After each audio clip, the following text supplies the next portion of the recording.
آج سے کئی سو سال پہلے کی بات ہے۔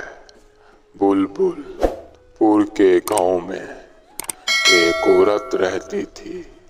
اس کی زندگی بڑی مشکلاتوں سے گھری ہوئی تھی۔ مشکلاتوں سے لڑتے لڑتے وہ بوڑھی ہو چکی۔ اس کی ایک جوان بیٹی تھی جو اپنی ماں کا ہر کام میں ہاتھ بٹایا کرتی تھی۔ وہ بازار میں اپنا ایک چھوٹا سا کام کر رہی تھی۔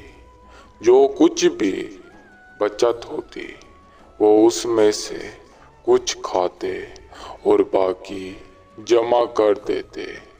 یوں کرتے کراتے 10 سال بیت گئے۔ ان کے پاس چند ہی روپیہ جمع ہوا تھا۔ اس کی بیٹی شادی لائق ہو چکی تھی، مگر وہ اس بات سے ہر دم پریشان رہتی کہ اس کی قسمت بھی میری جیسی نہ نکلے۔ جس طرح سے میرے شوہر نے مجھے چھوڑ ڈالا، اس کے ساتھ خدا نہ کرے کہ ایسا ہو۔ وہ ایک روز پانی گھڑے میں بھر کے واپس گاؤں کی اور آ رہی تھی۔ راستے میں ایک تاجر بڑا پیاسا کھڑا تھا۔ اس نے اسے پانی پلایا۔ وہ راستہ بھٹک چکا تھا، لہٰذا وہ اسے اپنے گھر کی اور لے گئی۔ اسے کھانا کھلایا اور مکمل تسلی کے ساتھ اس کی بات کو سنا اور اسے راستہ بتایا۔ تاجر نے اس کا بہت شکریہ ادا کیا اور وہاں سے پت لال قبیلے کی اور پہنچا۔ سردار عورت سے ملاقات کی۔ اس کی خدمت میں وہ صندوق کو پیش کیا۔ حضور اسے قبول کریں۔ اس صندوق کو جیسے کھولا گیا تو اس میں چند روپیے موجود تھے۔ وہ عورت اس سے غصہ ہوئی کہ یہ کیا مذاق ہے۔ وہ بہت پریشان ہوا، مانو دنگ رہ گیا کہ میرا سونے کا سارا بھرا صندوق آخر کدھر چلا گیا۔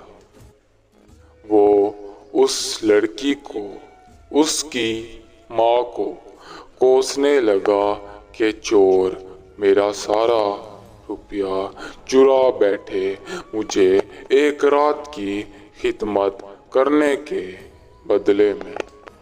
وہ ابھی انہیں سردار عورت کے سامنے کوس ہی رہا تھا کہ وہ ماں بیٹی اس کے پیچھے پیچھے وہاں پر آ پہنچی اور اس کی سب باتوں کو سنا۔ اسے اس کا صندوق واپس کیا اور بہت زیادہ غم زدہ ہوئی۔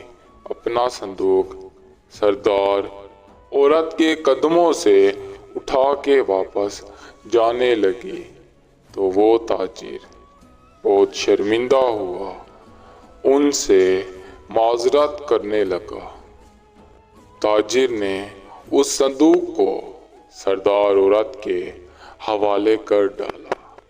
عورت نے اس کا شکریہ ادا نہ کیا، اسے بہت بے عزت کیا کہ تو نے اپنی ذمہ داری ٹھیک طرح سے بھی نہ نبھائی۔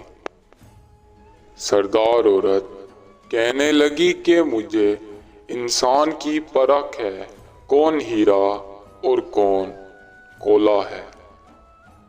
سردار عورت نے اس ماں بیٹی کی اس ایمانداری کو دیکھتے ہوئے انہیں بہت سا انعام دیا اور انہیں کہا کہ اپنی زندگی خوشحال طریقے سے گزاریں۔